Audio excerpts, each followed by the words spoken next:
নমস্কার বন্ধুরা, তিয়াসার রেসিপিতে সকলকে স্বাগত জানাই। আপনারা কি জানেন ফুটন্ত গরম তেলে গাঠি কচু দিয়ে একটা দুর্দান্ত স্বাদের রেসিপি তৈরি করা যায়? তাহলে আসুন রেসিপিটা শেষ পর্যন্ত দেখতে থাকুন। আশা করছি রেসিপিটা আপনাদের ভালো লাগবে। এখানে আমি পরিমাণ মতো গাঠি কচু নিয়েছি। গাঠি কচুর গায়ে অনেক নোংরা থাকে, তাই আমি গাঠি কচুগুলোকে 3-4 বার জলে পরিষ্কার করে ধুয়ে নিয়েছি। তারপর কচুর খোসাগুলোকে আমি কেটে বাদ দিয়ে ফেলে দিচ্ছি। বন্ধুরা, গাঠি কচুর রেসিপি তো আপনারা অনেকভাবেই খেয়েছেন, তবে আজকে একবার আমার মতো করে এইভাবে গাঠি কচুর রেসিপিটা বানিয়ে খেয়ে দেখুন। দেখবেন মাছ মাংস ফেলে এই গাঠি কচুর রেসিপিটাই আপনারা খাচ্ছেন। এতটাই সুস্বাদু হয় এই রেসিপিটা, আর বানানো খুবই সহজ। একবার যদি দেখেন না, তৈরি করে নিতে পারবেন। আর আর নতুনরাও খুব সহজেই তৈরি করে নিতে পারবেন। এর টেস্ট কিন্তু সত্যি অসাধারণ হয়।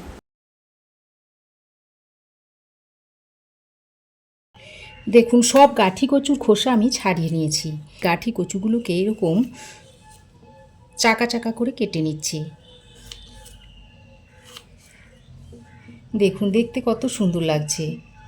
সব গাঠি কচুগুলোকে এরকম চাকা চাকা করে কেটে নেব। তবে আপনারা আপনাদের পছন্দ অনুযায়ী যে কোনো শেপে কচুগুলোকে কেটে নিতে পারেন। আজ আমি এরকম করেই কেটে নিচ্ছি। দেখুন, সব গাঠি কচুগুলো আমি কেটে নিয়েছি। এবার আমি গাঠি কচুগুলোকে একটা পাত্রে তুলে ভালো করে আরেকবার ধুয়ে নেব। গাঠি কচুগুলো কেটে পরিষ্কার করে একবার ধুয়ে নিয়েছি। আমি এখানে 2টো পেঁয়াজ নিয়েছি। পেঁয়াজের খোসাগুলোকে ছাড়িয়ে পেঁয়াজগুলোকে কেটে নিচ্ছি।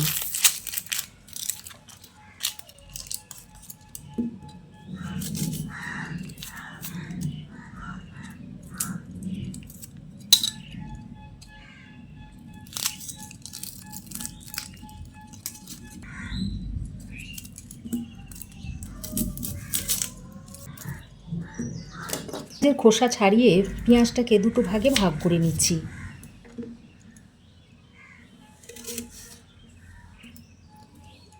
এবার আমি একটা টমেটো নিয়েছি।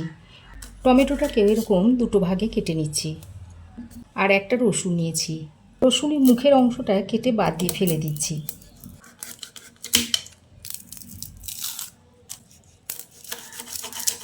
তারপর রসুনের কোয়াগুলোকে এইভাবে ছাড়িয়ে নিচ্ছি।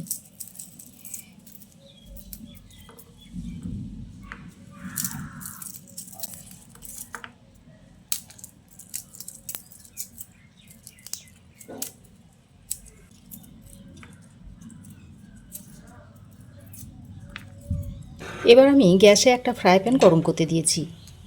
এবার এর মধ্যে দিয়ে দিচ্ছি 2 চামচ মতো সর্ষের তেল। এবার তেলটা ভালোভাবে গরম করে নিয়ে এর মধ্যে পেঁয়াজগুলোকে দিয়ে দিচ্ছি।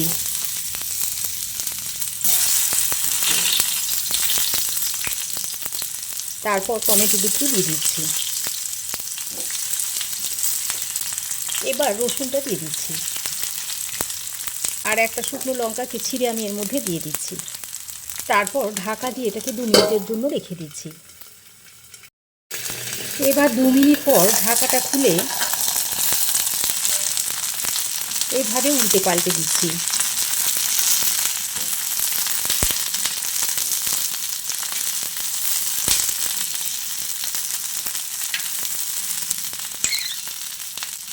তারপর আবারও 2 মিনিটের জন্য ঢাকা দিয়ে দিচ্ছি।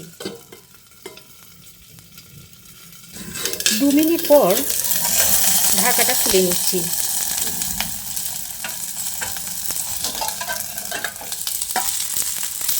সব কিছু ভালোভাবে ভাজা ভাজা হয়ে গেছে। এবার আমি এটাকে নামিয়ে নিচ্ছি। নামিয়ে একটা পাত্রে ঢেলে নিচ্ছি। তারপর এটা ঠান্ডা হলে মিক্সিতে পিষে নেব। কড়াই গরম করে দিয়ে দিচ্ছি 2 চামচ সর্ষের তেল। এবার আমি এই গরম তেলের মধ্যে অল্প একটু নুন দিয়ে দিচ্ছি। তারপর কেটে ধুয়ে রাখা কচুগুলোর মধ্যে দিয়ে দিচ্ছি। গরম তেলে প্রথমে যদি নুনটা দিয়ে দেওয়া হয় তাহলে তেলটা ছিটকে গায়ে আসে না, আর তাছাড়া কাঁচা তেলের গন্ধটাও থাকে না। কচুগুলো দিয়ে তেলের সঙ্গে উল্টে পাল্টে ভালো করে নেড়ে চেড়ে ভেজে নিতে হবে। গ্যাসের ফ্লেমটাকে হাইতে করে কচুগুলোকে ভালো করে নেড়ে চেড়ে ভেজে নিতে হবে। দেখুন, বেশ খানিকক্ষণ ভেজে নেওয়ার পর এখন আমি একটা ঢাকনা লাগিয়ে কচুগুলোকে ভেজে নিচ্ছি। এদিকে দেখুন ততক্ষণে ভেজে নেওয়া টমেটো, পেঁয়াজ, রসুন ও লঙ্কাটা বেশ ঠান্ডা হয়ে গেছে। এবার আমি একটা মিক্সিং জারের মধ্যে ভরে নিচ্ছি। এবার আমি এর মধ্যে দিয়ে দিচ্ছি হাফ চামচ মতো হলুদ গুঁড়ো, 1 চামচ মতো দিয়ে দিচ্ছি ধনে গুঁড়ো, হাফ চামচ দিয়ে দিচ্ছি জিরে গুঁড়ো। এবার ঢাকাটা লাগিয়ে জল ছাড়াই মিহি পেস্ট আমি তৈরি করে নিয়েছি। এদিকে দেখুন কচুটা ঢাকা দিয়ে সুন্দর করে ভেজে নিয়েছি। এবার এই কচুটাকে আমি তুলে নিচ্ছি। অনেক সময় কচু খেলে মুখ চুলকায়, তবে এইভাবে যদি কচুটাকে একটু ভেজে নিয়ে রান্না করেন তাহলে আর মুখ চুলকানোর ভয় থাকবে না। কচুটা তুলে নিয়ে এর মধ্যে দিয়ে দিচ্ছি গরম মশলা, এলাচ, লবঙ্গ, দারচিনি, আর দিয়ে দিচ্ছি অল্প একটু গোটা জিরে। এবার ফোড়নটাকে কিছুক্ষণ ভেজে নিতে হবে। যখন ফোড়ন থেকে একটা সুন্দর গন্ধ বেরোতে শুরু করবে সে সময় বেটে রাখা মশলাটা এর মধ্যে দিয়ে দিতে হবে। আর সঙ্গে আমি মিক্সি ধোয়া জলটাও একটু দিয়ে দিচ্ছি। এবার মশলাটাকে খুব ভালো করে কষিয়ে নিতে হবে।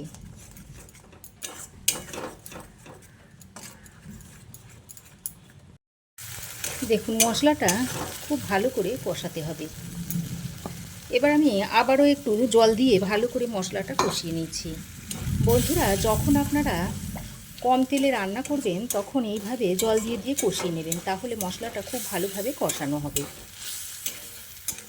আমি আজকে খুব কম তেলে রান্নাটা করছি, তাই আমি জল দিয়ে মশলাটাকে খুব ভালো করে কষিয়ে নিচ্ছি। মশলাটা কষাতে কষাতে আমি এখানে স্বাদ মতো নুনটা দিয়ে দিচ্ছি, আর হাফ চামচ মতো কাশ্মীরি লঙ্কার গুঁড়ো দিয়ে দিচ্ছি। এটা অপশনাল, এটা চাইলে আপনারা নাও দিতে পারেন। যাতে সুন্দর রং হয় জন্য আমি কাশ্মীরি লঙ্কার গুঁড়োটা দিয়ে দিলাম। তারপর আবারও খুব ভালো করে নেড়ে চেড়ে মিশিয়ে নিতে হবে। মশলা যত ভালো করে কষাবেন তরকারির স্বাদ কিন্তু ততই বাড়বে। দেখুন মশলা খুব ভালো করে আমি কষিয়ে নিয়েছি।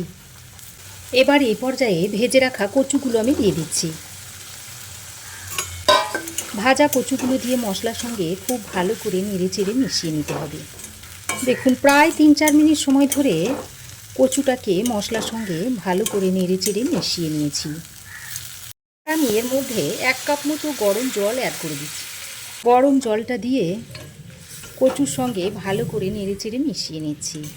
এইভাবে গরম জল দিয়ে যদি তরকারি রান্না করেন তাহলে তরকারির স্বাদ যেমন বাড়ে তেমনি তরকারিটা খুব তাড়াতাড়ি রান্নাও হয়ে যায়। দেখুন ভালো করে নেড়ে চেড়ে মিশিয়ে নিয়ে এবার আমি ঢাকা দিয়ে 4-5 মিনিট মতো রান্না করে নেব। দেখুন ঢাকা দিয়ে 4-5 মিনিট রান্না করে নিয়েছি, তারপর ঢাকাটা খুলে নিয়েছি। এবার আরও একবার ভালো করে নেড়ে চেড়ে নিচ্ছি। দেখুন কচু খুব ভালোভাবে সেদ্ধ হয়ে গেছে, তার মানে রান্নাটা প্রায় আমার হয়েই এসেছে। এবার আমি সবশেষে উপর থেকে শাহি গরম মশলার গুঁড়ো ছড়িয়ে দিচ্ছি, আর 1 চামচ মতো ঘি উপর দিয়ে দিচ্ছি।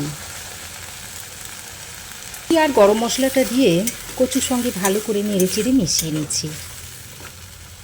এবার গ্যাসের ফ্লেমটা বন্ধ করে ঢাকা দিয়ে আরও 2 মিনিট রাখার পর আপনাদের সার্ভ করে দেখাচ্ছি। এখন 2 মিনিট পর ঢাকাটা খুলে আমি তরকারিটা আপনাদের এখন আমি সার্ভ করে দেখাচ্ছি।